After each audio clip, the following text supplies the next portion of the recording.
Selamat pagi adik sekalian yang kami hormati, Bapak Manajer PLN PT Jambi, Bapak Riki Reseno, yang kami hormati Bapak Dian Gunawan selaku pembimbing lapangan, dan Bapak Dr. David Kusmawardana selaku dosen pembimbing akademik yang kebetulan menghadiri hari ini, dan juga rekan bersama sekalian.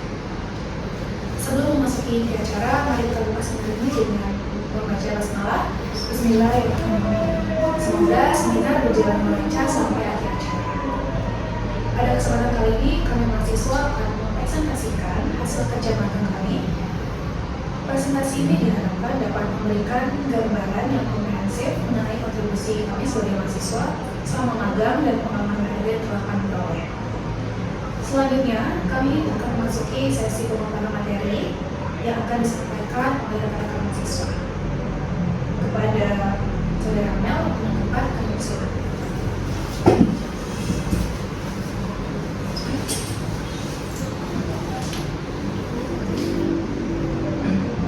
Baik, pada penelitian ini kami menarik judul penerapan IRDC dan JSA berbasis Working Forecast System pada pekerjaan bidang pemeliharaan di PT PLN UPT Jambi, yang dimana dilatar belakangi dengan IRDC yaitu Hazard Identification, Risk Assessment, dan Determinant Control, dan JSA itu Job Objective Analysis merupakan langkah krusial untuk mengidentifikasi, menilai, dan mengendalikan risiko di tempat kerja, dimana hal tersebut sangat penting dalam keselamatan kerja saat bekerja. Penelitian ini juga bertujuan untuk mengintegrasikan IRDC dan JSA ke dalam sistem working permit untuk meningkatkan kepatuhan prosedur keselamatan kerja dan mengurangi risiko kecelakaan. Adapun tujuan utama kami mengenai sini yaitu untuk mengetahui penerapan IRDC dan JSA berbasis working permit sistem pada pekerjaan bidang pemeliharaan di PT Jambi. Dan adapun manfaat kami mengambil judul ini itu untuk meningkatkan pemahaman dan penerapan IRDC dan JSA dalam sistem kerja PT PLN PT Jambi. Yang kedua, untuk mengurangi risiko kecelakaan kerja di bidang pemeliharaan, dan yang ketiga itu untuk memberikan rekomendasi untuk meningkatkan budaya keselamatan dan kepatuhan terhadap prosedur kerja. Sebelum masuk ke inti materi, di sini ada gambaran umum instansi PT PLN, yaitu kompetensi inti UIP 3BS UPT Jambi adalah pengoperasian dan pemeliharaan instalasi tenaga listrik tegangan tinggi untuk mendukung tercapainya misi organisasi. Wilayah kerja PT PLN Persero UIP 3B Sumatera UPT Jambi adalah Provinsi Jambi dan sebagian Provinsi Sumatera Selatan dengan gardu induk yang dikelola sebanyak 9 gardu induk dan 3 gardu induk tegangan ekstra tinggi. PT PLN Persero UIP 3B Sumatera UPT mempunyai 2 ULTG dengan 11 gardu induk, 27 unit trafo, 2490 mV A, yang ketiga ada 1694 km saluran transmisi, ada 2685 buah tower, ada 23 sirkuit, dan jumlah pegawai UPT sampai dengan Juli 2023 sebanyak 127 orang. Selanjutnya ada kegiatan yang tidak aman. Yang pertama itu adalah menyusun rencana kerja anggaran perusahaan bidang pendidikan dan keamanan. Selanjutnya ada mengelola ketiga telah menerapkan sistem manajemen ketiga secara terintegrasi. Yang ketiga ada melakukan inspeksi ketiga dan keamanan, melakukan pengukuran lingkungan kerja di wilayah kerja PT PLN Persero PT Jambi, melakukan pemeriksaan kesehatan pegawai, menerapkan izin kerja atau working permit pada setiap pekerjaan yang memiliki risiko sesuai dengan potensi pekerjaannya. Kemudian dalam menyediakan dan melakukan pemeliharaan sistem proteksi kebakaran, melaksanakan simulasi peralatan proteksi kebakaran dan simulasi tanggap darurat, melakukan rapat P2K3 secara rutin, dan melakukan edukasi serta upaya pencegahan kecelakaan masyarakat umum. Selanjutnya ada bidang pemeliharaan PLN. Yang pertama itu ada pemeliharaan transmisi dan gardu induk. Pada bidang ini mereka melaksanakan penurunan tegangan di setiap gardu induk yang memiliki tegangan tinggi, kemudian baru didistribusikan melalui SUTT, yaitu pada kemudian distribusi. Kemudian ada manajemen konstruksi, ini bertanggung jawab untuk apakah pekerjaan dilakukan sesuai dengan standar yang sudah ada, seperti sesuai dengan SMK 3 ataupun undang-undangnya. Kemudian pemasaran dan pelayanan pelanggan, ini merupakan promosi dan pelayanan pelanggan serta mendengarkan keluhan apa yang terjadi. Selanjutnya ada manajemen keuangan, ini melakukan penganggaran, pendanaan, serta manajemen risiko setiap pekerjaan yang terjadi di PLN. Selanjutnya ada identifikasi bahaya. Identifikasi bahaya adalah langkah awal dalam metode DRDC yang melibatkan pengamatan peralatan yang berpotensi menimbulkan risiko kecelakaan kerja. Bidang pemeliharaan di PT PLN PT Jambi menghadapi berbagai risiko kerja yang dapat berdampak pada keselamatan kerja dan keamanan operasional kelistrikan. Di sini ada kami contoh jenis pekerjaannya. Ada pekerja di bagian gardu induk dan jaringan ketegangan tinggi, memiliki potensi bahaya kejut listrik dan busur api, terutama saat melakukan pemutusan atau penyambungan peralatan dan tegangan. Pemeliharaan jaringan atau gardu berisiko jatuh apabila pekerja tidak menggunakan full body harness atau alat pelindung diri dengan benar.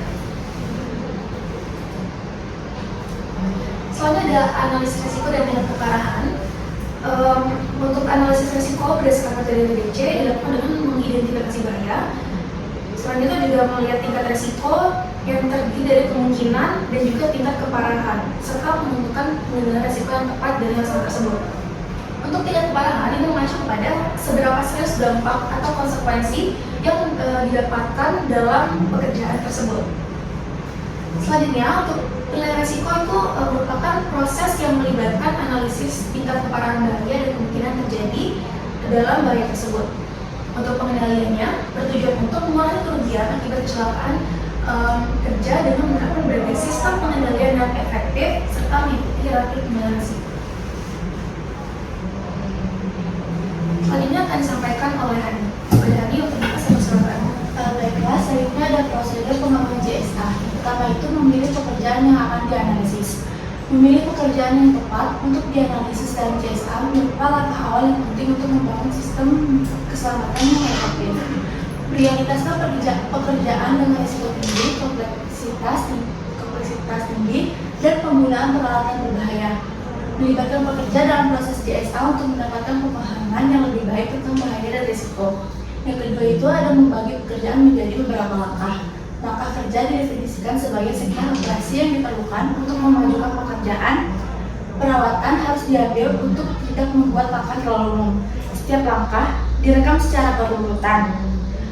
Untuk membuat catatan tentang apa yang dilakukan daripada bagaimana itu dilakukan. Setiap item dimulai dengan kata kerja tindakan. Analisis biasanya disiapkan dengan mengetahui atau menonton pekerja melakukan pekerjaan.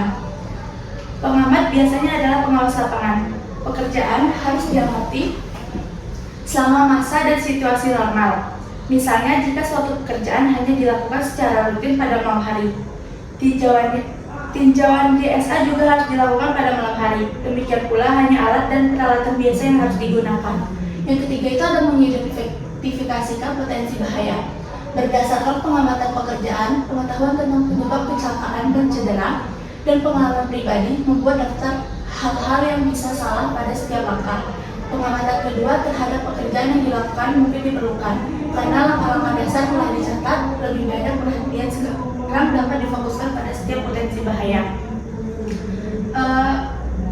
Untuk membantu mengidentifikasi potensi bahaya, ada contoh analisis pekerjaan yang dapat menggunakan pertanyaan berikut. Yang pertama itu contohnya, apakah ada kemungkinan pekerja kontak langsung atau tidak langsung dengan sumber listrik? Yang kedua, apakah alat, mesin, atau peralatan menimbulkan bahaya? Yang ketiga, bisakah pekerja melakukan kontak berbahaya dengan benda bergerak? Yang keempat, apakah pekerja bekerja di ketinggian? Yang kelima, bisakah pekerja itu tergelincir, tersandung, atau terjatuh? Yang keempat itu menentukan langkah-langkah pencegahan. Yang pertama, ada eliminasi, yaitu menghilangkan. Yang kedua itu tutup bahaya, yang dimana jika tidak dihilangkan dapat dicegah. Yang ketiga itu merevisi prosedur kerja, yaitu memperbaiki, merubah, atau menambah. Yang keempat itu mengurangi exposure, yaitu mengurangi bahaya yang sering ditemui. Selanjutnya ada working permit system. PT PLN Persero UPT Jambi menggunakan aplikasi Inspekta dalam membantu mengelola working permit secara terpusat dan efisien serta meningkatkan kepatuhan terhadap standar keselamatan. Implementasi Inspekta di PT PLN telah memberikan dampak yang signifikan dalam berbagai aspek. Proses inspeksi yang sebelumnya memakan waktu dan sumber daya yang cukup besar kini menjadi efisien dan terstruktur. Integrasi antara ketiga elemen ini menciptakan suatu pengetahuan yang terstruktur dan sistematis dalam memastikan keselamatan pekerja. Pada tahap awal, HIRA DC dapat digunakan untuk mengidentifikasi potensi bahaya dan risiko yang mungkin timbul dari pekerjaan yang akan dilakukan. Dengan menggunakan hasil dari HIRA DC, langkah selanjutnya adalah melakukan analisis GSA yang lebih terperinci, di mana setiap langkah pekerjaan akan dievaluasi untuk mengidentifikasi bahaya yang spesifik serta tindakan pencegahannya. Misalnya jika ada HIRA DC teridentifikasi bahwa pekerja yang melibatkan penggunaan peralatan berat berpotensi menyebabkan cedera fisik.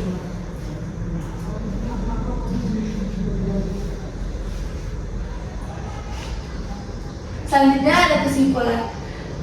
Laporan magang ini membahas penerapan HIRA DC dan GSA berbasis working permit system pada pekerjaan di bidang pemeliharaan di PT PLN UPT Jambi. Laporan ini menunjukkan bahwa PT PLN UPT Jambi telah menerapkan sistematika keselamatan kerja yang baik dengan mengintegrasikan HIRA DC, GSA, dan working permit system.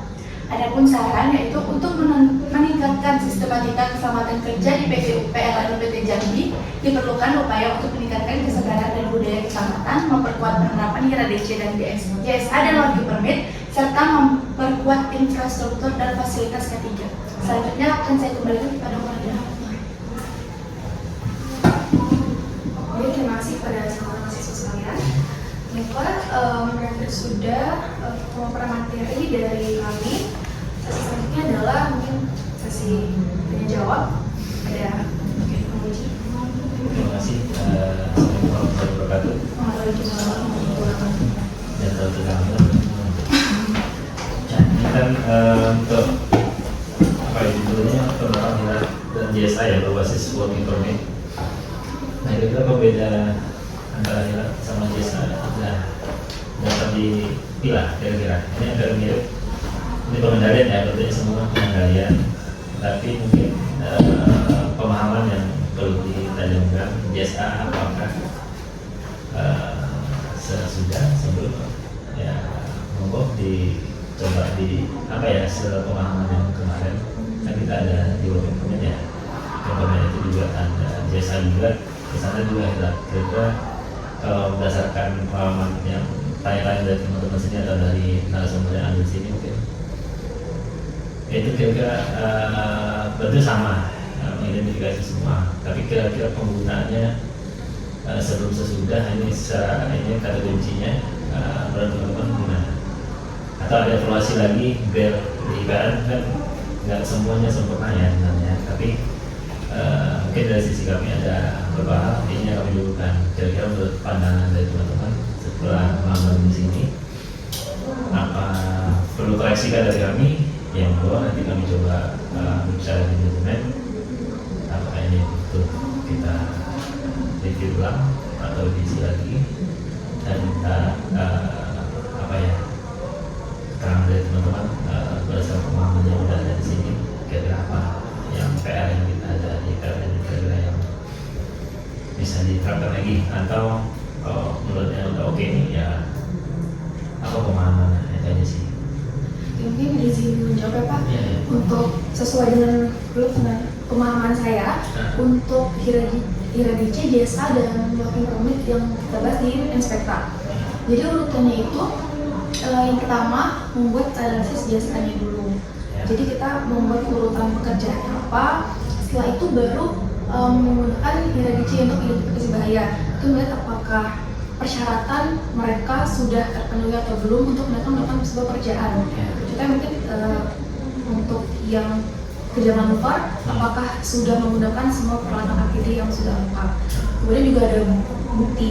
Mungkin setelah itu ketika GSA dan HIRA DC sudah sinkron dengan pekerjaan dan orangnya itu baru terbitkan sistem izin kerja atau working permit-nya. Tetapi untuk yang kita sering membicarakan di rumah itu Pak, ada pekerja yang mungkin mereka bilang kayak mereka belum pakai body harness tapi mereka cuma ngisi aja. Di foto itu mereka lepas lagi cuma untuk mengisi inspektor aja. Mungkin itu saran dari kami untuk tidak melakukan lagi karena takutnya ada human error yang mereka lakukan. Entah itu ketika mereka memasang yang pertama kencang, udah safety, tapi kemudian pas mereka memasang yang kedua untuk benar-benar mereka melakukan pekerjaan itu malah justru ada yang kendor atau ada yang rusak. Mungkin dari saya. Iya, boleh. Jadi kan kami mengambil judul ini tuh untuk melihat penerapan dari IRADC dan JSA di PTPLN ini pada pekerjaannya. Nah, integrasinya itu kan untuk menciptakan peningkatan komprehensif dan sistematik dalam manajemen K3-nya. Nah, itu juga tidak hanya untuk meningkatkan keselamatan kerjanya ya Pak ya. Di situ juga untuk mendukung pemotongan berkelanjutan terhadap prosedur keselamatan di tempat kerjanya. Maka dari itu dibutuhkan working permit pada saat bekerja itu. Nah, ternyata kan di PTPLN ini sudah menggunakan permit yang secara online dengan Inspekta itu, dan menurut kami itu sudah bagus dan sudah efektif gitu kan Pak. Kan biasanya kan dulu pakai kertas dulu gitu ya. Nah sekarang namanya di JSA kita kan ada langkah kerja nih, pemahaman. Nah mungkin nanti ada kabar tersebut langkah kerja itu yang kayaknya kurang, nggak apa-apa. Di situ kan kita ada pemakaran JSA itu kan semua. Nah perubahan kondisi cuaca atau apa kan teman-teman biasanya pakai tadi. Nah harusnya nanti bahasannya kesimpulan tambahin lagi. Teman-teman rata di inspektor pakai template. Nah template itu kan nggak tahu itu perubahan kondisi atau itu kan nggak tahu nih tambahan. Mungkin sudah dicatat secara hierarki JSA sudah ini, tapi kan PR selain manusianya sebenarnya nggak ada yang lain. Sama di ilmu data makan pasti manusianya. Operator itu udah paling canggih. Ada update dan operator juga pasti kita udah update. Nah sekarang yang mati manusianya kami juga punya PR juga banyak mengontrol manusia ini kan di jam rentangnya di jam 12 siang lah. Ini warga juga sempat jadi sebentar ada ini di jam istirahat itu pusat konsentrasinya. Nah itu mitigasinya di situ mungkin lebih tajam nanti dari teman-teman lainnya. Nggak ada sih kalau dari peralatan namanya kita paling canggih lah, nggak ada yang terlalu cuma negara nggak ada yang tapi yang kayak besarnya ya paling manusianya yang secara. Nah itu kalau mempelajari manusia sih intinya emang ini mungkin yang lagi ya ada tambahan masukan lagi kan?